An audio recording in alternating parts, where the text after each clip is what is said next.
Now I think I will take my reds, go back into these two. These onions are quite red, so I've got the Pyro Red.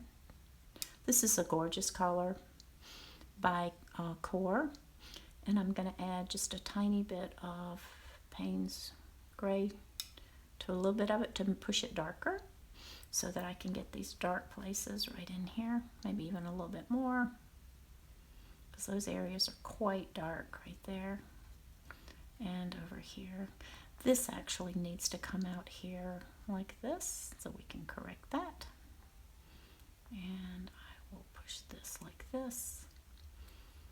And there's a shadow under here. Make him a little bit larger. Okay. And there's a tiny shadow back here. And underneath this entire onion, there's a shadow, which I'm going to go on and just drop right in here. Because if you squint, you can't even see the division very well between that onion and its shadow. And then to soften all of that, we'll just wet it and touch the edge. All in here. And that'll make these edges soft and blendy. Whoops. And we'll take it right down into the shadow. Right there. And we'll just get that later when we drop the rest of the tabletop in. We'll take care of that. Okay, I'm happy with that. Let's pick up that excess water right there.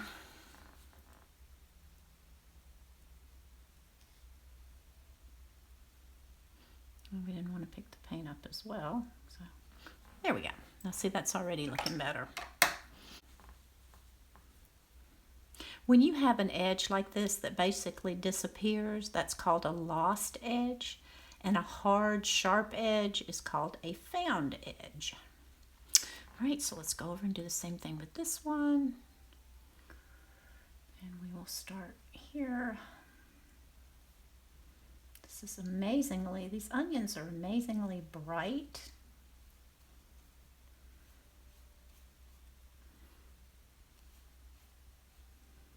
And I'm saving that highlight because I really want to go in there with a purple. And then we're back in here with the darks. And you can just charge that right in here. Let's make that a little bit wetter all in here. Let's go ahead and wet it so it's all soft.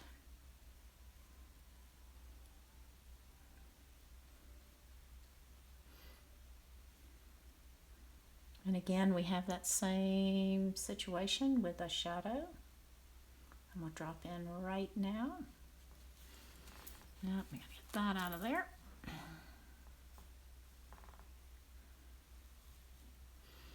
It's really important to pay attention to the shape of your shadows.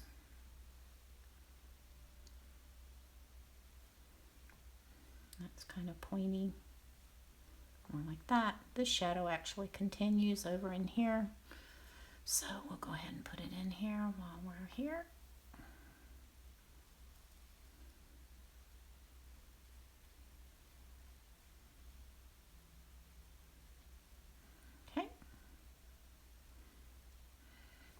Then this shadow actually comes all the way down here and this whole thing, but it's just much lighter down here.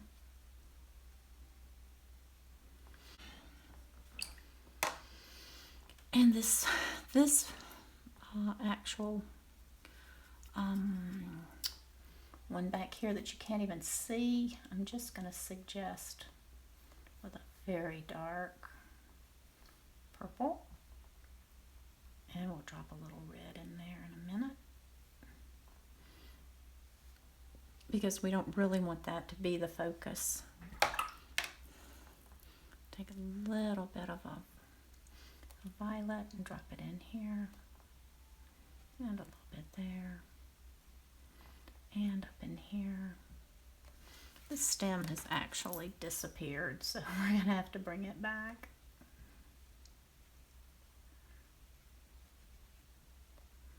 Okay, you can see this. Always thinking shape and form here. You can see how it rounds right here. And then we're going to put that dark back in there again. Go ahead and push that dark, which starts up here, comes back here, and actually carries over right here. You'll see this shadow right here. And this all forms into that shadow shape. And I'm going to get rid of that highlight there, it's too bright. And just gently put that in. And merging that all together into one soft, big shape. Like that. Okay, I'm going to have to push that stem brighter so it shows up.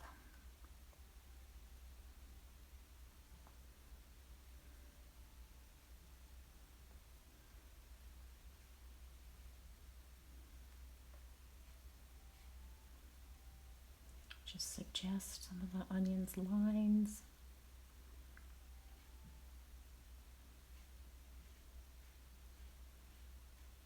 Like that. Suggest some over here.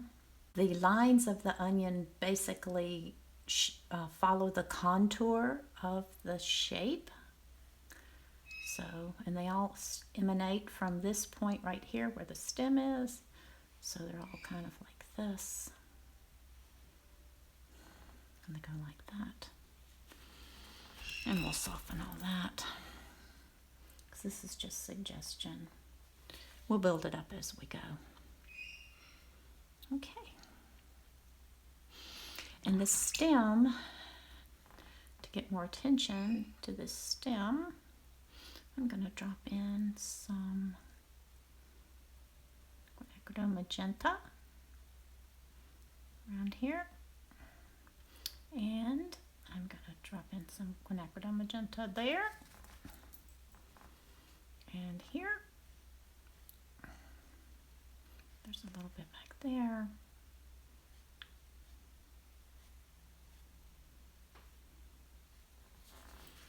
And we'll soften all that. Because we're just building texture here. That's all we're doing. And trying to establish the form of the actual, yeah, okay. So we don't really see that color in here, but I'm going to put that in there just to give it some interest. And we'll come back over here. That was actually quinacridone magenta, but you can see it made a really lovely orange. So again, just carrying it right into this shape. So we have a soft transition there. Down here we have some. This is not the right brush to make these fine lines with. You really need a liner brush. So we'll fix that. And if you put in something you don't like, just wash over it. That's all you have to do. If your lines are too predominant, you don't like the way that looks. I would like to lift some of this color out of the stem if I can. It's going to be hard to do because that stem is dark. Okay, I'm liking that. I don't like what's happening right here though. So actually I'm going to go ahead and wash this in. That was basically a very dilute wash of Payne's Gray. So I'm just going to put it in here to soften these shadow edges where they meet. Shadows are very soft. You can see that's dried as a hard line. So in order to get rid of that hard line, you just take a little, this is a 3/8 inch, very inexpensive brush, and just soften that edge so that line is not so hard.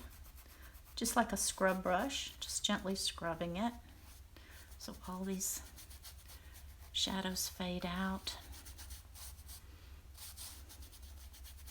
They're not so hard.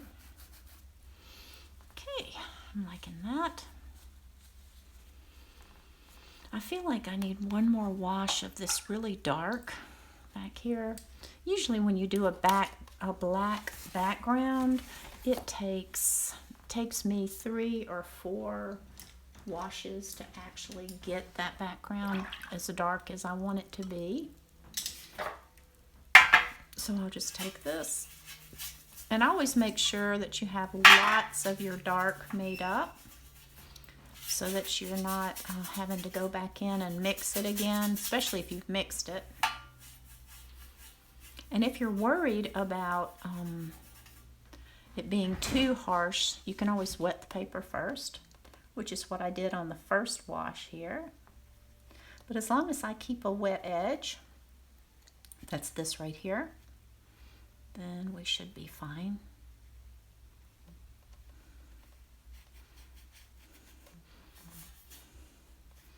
And you can see that I'm using a synthetic brush. You could use the hair brushes, but you have to be sure you can control this wash because it's black. You have to really control it. And the reason I like these dark backgrounds is they look velvety to me. They make such a pretty contrast with whatever you're painting, especially for still lifes. And for a lot of botanicals, I'll use this dark background, keeping this edge wet and bringing the paint to the edge. It's the easiest way to do it when you're painting in and around things. And if this brush is too large for you, you can use a smaller brush. It really doesn't matter. This is a Perla, and it carries a really nice point, so I can get away with using it most of the time. All right, and you can see as you build up these layers of the dark, they just get richer and more consistent. And the one thing you cannot do when you do this is to go back into that when it started drying, because then you'll get brush marks. So you always have to think ahead. The thing with watercolor that differs from oil, the greatest difference that I know of, is that you have to plan ahead with watercolor. You can't just paint over and paint over and paint over it like you could with oils. Oils are more forgiving than watercolor, in my opinion. But they're both mediums are a lot of fun. And you get a very different effect. Okay, so we're gonna let that dry. And this was just a quick demo. I'm not gonna spend a lot of time on this painting like I normally do. This is just a quick demo for my beginning students to show you how to lay in shadows, how to lay in a dark background, and just to have fun with your with a little still life. And as long as it's still wet, you can kind of feather the edge out there. Okay. So I'm going to look at this, I'm going to let it dry, and then I'm going to make the final changes, and I'll be back.